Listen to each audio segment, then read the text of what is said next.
Hey, everybody. Welcome to the Ordinary Discipleship Podcast. My name's Chris, here with Jacob and, of course, Jesse. And today we're talking about how people sometimes they feel insecure about connecting with God. And sometimes as leaders, we try to force the way that we connect with God into the way that they should connect with God.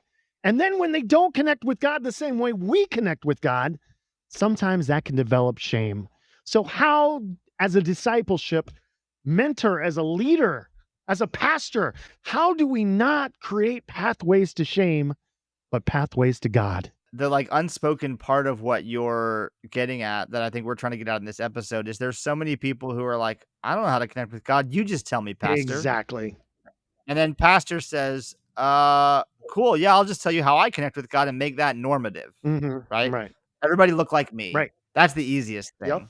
But that's not really equipping people to connect with God. That's just making little clones. parrots. And yeah. Yeah. And so the way that we actually in my congregation, we use a tool like a batch of content I got years ago, and I keep always trying to look for who to attribute this to. I heard it from a guy named Ron Walborn, but I know he didn't come up with it. He got it from somebody else. But it's called If you know who this comes from, please email us and let us know. Yes. Jesse got so close to the mic on that. It was terrifying. It's 6 spiritual pathways. So it's 6 different instincts for how people connect with God. And so they are the aesthetic instinct, where people connect through beauty and order, the experiential instinct, where people connect through experience and emotion, the activist instinct, people who connect with God through doing things and feeling like they're serving God, the contemplative instinct, where people connect with God through listening and the interior, the student instinct, where people connect with God through truth and study, and the relational instinct, where people connect through relationship and love. They connect with God when they're with other people. And so one of the first things we do is we orient people to this content to say, hey, there's not only one way to connect with God. And maybe and the first thing we point out when we do this teaching is like, you may have been in communities before where they said there was one way to connect with God, or they promoted one way to connect with God. And that can do a couple of things. One, it can cause you to question yourself and say, what's wrong with me that God's not connecting with me? Or it can cause you to question God and say, maybe God has gone silent. This is one of the first things we do as we're starting to walk with people on a journey of discipleship, is say, hey, let's help you reflect on what's the easiest way for you to connect with God, and how can we equip you to do that? So what are you? I would say that I tend toward the contemplative instinct and maybe the student instinct. I mean, look at all those because I books. like understanding, Yeah. but I'm not like a big quiet time guy. That's what you would think. Like, I'm not like a big discipline guy. But unlocking, he's looking at me funny. Like, I don't wake up every morning at 5 a.m. and read my Bible. That's not what I do. Wait, what? Yeah, that's right. See, that's not Take the a only way to flag connect that. with God. Bad things. Yeah. Jesse, what are you on this list? What do you think you are? I would be aesthetic and experiential. So when the world gets noisy and the voices in my head get loud and I cannot tell the difference between my soul, the enemy, and God, because it just happens sometimes and I get swirly, I need to go out in nature and let the truth of nature, because scripture says that nature is God's first message to us. It's his first, they call it first revelation. And so I can go out there and just breathe and let God find me and calm me down and recalibrate me. And I talk to God while I'm gardening. I talk to God while I'm hiking. I can hear him most clearly in those places, because for whatever reason, maybe it's my ADD, but it calms the rest of the noise down, and his voices or his presence is what remains for me. So, and then the experiential, I love joy. I love encountering silliness. I think God is super silly. I think I don't think the enemy can be silly. I don't think the enemy's got a sense of humor and can't tell a joke. So like, okay, so joy is also one of those pure things for me. So probably those two. So when Jake's dad started the church, the amazing Paul Hoyer started the church in Lake Mary, he had a group of guys that are not your typical like church people. It reminded me of like when Jesus came down and he got to his disciples and he went to the fishermen and then he went to the tax collectors. And it's like, if I had my dream team, it probably wouldn't be fishermen and tax collectors. And you could pick anybody on planet Earth and you pick these guys. I mean, they probably had salty language. They probably had a few beers. And they weren't following another rabbi. Right. So they hadn't been accepted into a discipleship program. Exactly. And he came down and he's like, "This is your dream team? This is who's gonna spread Christianity to the entire world? Okay." And that's kinda what his dad did. Like, his dad was 100% activist, and he would just, like, go find, widows that needed a new roof. And then he would get all these blue collar guys together and say, "Hey, you wanna go build a roof for this lady who's about to be evicted?" And they would all do it. And it was like the Pied Piper leading all these people. And like 20 years later, they're still at the church, even after Jake's dad passed away, because of the legacy and the activist mentality that Paul built in that place. And so let's say you're the activist, or you're the contemplative, or you're the student. You can get those people that are like-minded and you can evangelize them pretty quickly. But is it tough for somebody who, let's say, is an activist to disciple somebody who's in another category? That is a great question. Thank you. I think if you're going to disciple somebody, it's likely that they're different than you. Okay. And you need to understand that the goal isn't that they connect to God the way that you do, but that you're encouraging them to connect to God. Gotcha. Like, and find that, right? Just like, as a parent, you don't necessarily want your kid to do the same job that you do, but you want them to do the job that they find fulfilling, the vocation that they are interested in. Maybe that's the same as you, but maybe it's something totally different. And I think the worst thing we can do as a disciple maker is that if we don't understand and we can't actually resonate with how they connect with God, like the thing you don't do is shut that down, right? Shut them Gotcha. down. Tell them, oh no, that's not legitimate, because you may not understand. And you can say that, like, wow, I don't actually connect with God that way. Tell me more about that. Ooh, and learn from them what that's like. And then you can like share, oh, this is how it feels for me. This is the thoughts that go through my head. These are the feels that I have. Here's what my experience is like. Tell me about your experience. And you can learn from them theirs. And like that's a beautiful thing. You're both shaping each other and learning from each other in that. Because maybe as I look at this list, I kind of have different seasons. Yeah. There are times where God has moved and I need to go find him in a new way. And so contemplative is way more part of my life than it used to be. And I'm like, oh, wait, I can actually sit still and abide. Oh, that's good. That's nice. I couldn't do that for decades. Oh, that's good.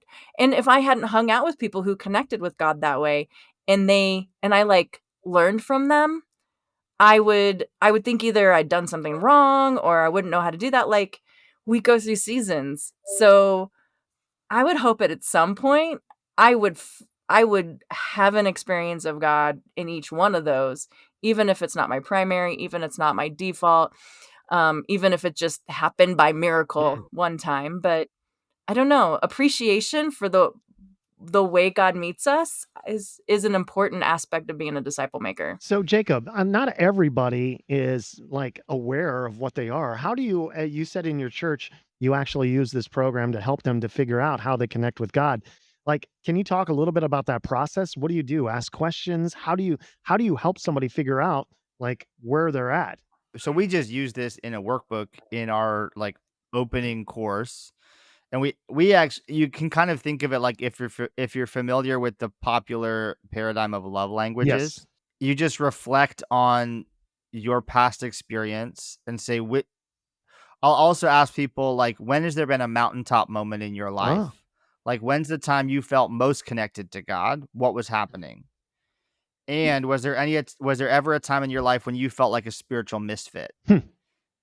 Where you felt like you were the turd in the punch bowl of the faith community, And so that allows people to reflect on it. And what I even get from people more than, "Oh my gosh, I know clearly who I am in this schematic."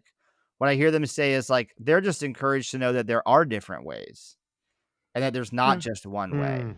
In this class, this opening class we do, I've gotten to run it twice in the last 12 months because we've had a lot of new people showing up. And there was a guy recently in one of the classes who said, I've been through a lot of these like new member classes in churches. And he said, usually they're about trying to figure out how I plug into the Yeah. church. He's like, what I like about this is it's actually about helping me figure out how I'm going to live my life shaped by Jesus. And that's like, I think to your question of like, can you disciple somebody who's different than you? I think you can if you understand that discipleship is helping them become themselves. If you think discipleship is making them look like what discipleship means to you, well, then yeah, it's going to be tough. No, that's a great point. And it's about helping them to discover who they are and how they connect with Jesus and not fitting them into some cookie cutter program. So Chris, can I jump on one of my little soapboxes right I now? would love Things it because like you have pet not peeves. let's pull out the soapbox for a second. Jesse all season has not jumped on it yet. And so it's a nice soapbox. And let's go. Here we go. Here it is. It's set up. So one of the things that can make me crazy and upset is when I hear someone, either a a disciple maker or a mentor, someone tell another person, you can't trust your heart. And that comes up, right? So somebody hears, oh, they feel this way, or, hey, my heart told me to do this. My heart told me to be here. My heart told me to say something to that person or give that money to the person on the street. Like their heart told them something and they responded to it. And someone else says to them, "Oh, you can't trust your heart." Like boom, force field. Your Mhm. heart is deceptive. I was raised in a church. They said your heart is deceptive. They would quote, "Your Right. heart is wicked above all things." And that's a verse in Old Testament. And that stuff makes me crazy because here's the other part of that like whole paradigm truth is that God loves your heart. God made your heart. God thinks your heart is great. And he wants to restore it where it's broken. He wants to heal it where it's wounded. He wants to refine it where it believes a lie. But that doesn't mean your heart is bad. And I remember like the season of my life, because I grew up in this fundamentalist church that shut down all emotion and heart and everything. Like it was a cessationist church. We got kicked out. It didn't go well. we didn't abide with that very well, my whole family. And because I had this practice of, oh, my heart says that, I can't listen to it. And I would shove it in the corner. And we do this with our emotions, right? We're like, oh, you can't trust your emotions. They lie to you.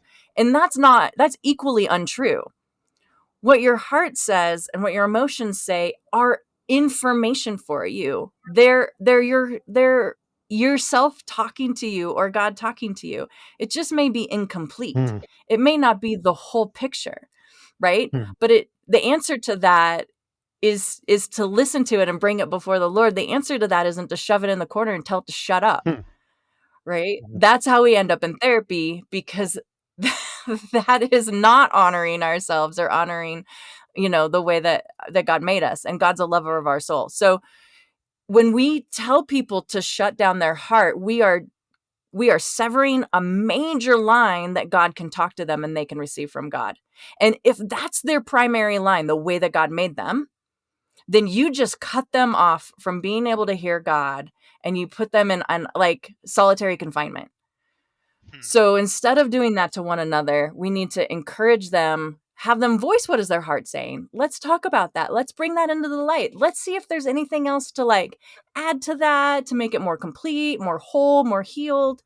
But we need to encourage people to listen to how God is talking to them, even if it's in mixture, even if it's like not totally accurate, Mm. Even if it's not totally pure. We got to encourage that to make it healthier, not shut it down because, there might be taintedness in it. Like it's past the expiration date. And so, we got to throw out the milk because it might have some sourness in it. Like that's not how we're supposed to treat our heart or our soul, because then we won't hear from God and it'll shut us I down. just had to do that this morning. My wife pulled the milk out of the fridge and it was 2 days past the expiration, but I opened it up and it kind of still smelled good. And she said, "Do you really want to gamble for $4?" And I'm like, so I poured it down the sink. Just poured it right down. No, see, here's the interesting thing is that when milk is bad, it smells bad. That's what I The thought. date doesn't make it bad. I The know. culture That's what I felt like. And if it's bad, bad. So doesn't it if it don't yeah. stink, it's okay. I mean, and if it stinks, doesn't it just become cottage cheese and you eat it? Is that not right? I don't know. All right. Maybe not That's that. not it. Okay. Well, I think that's as good a place as any to maybe wrap this one up. We went a little long last time, went a little short this time, but here's the thing.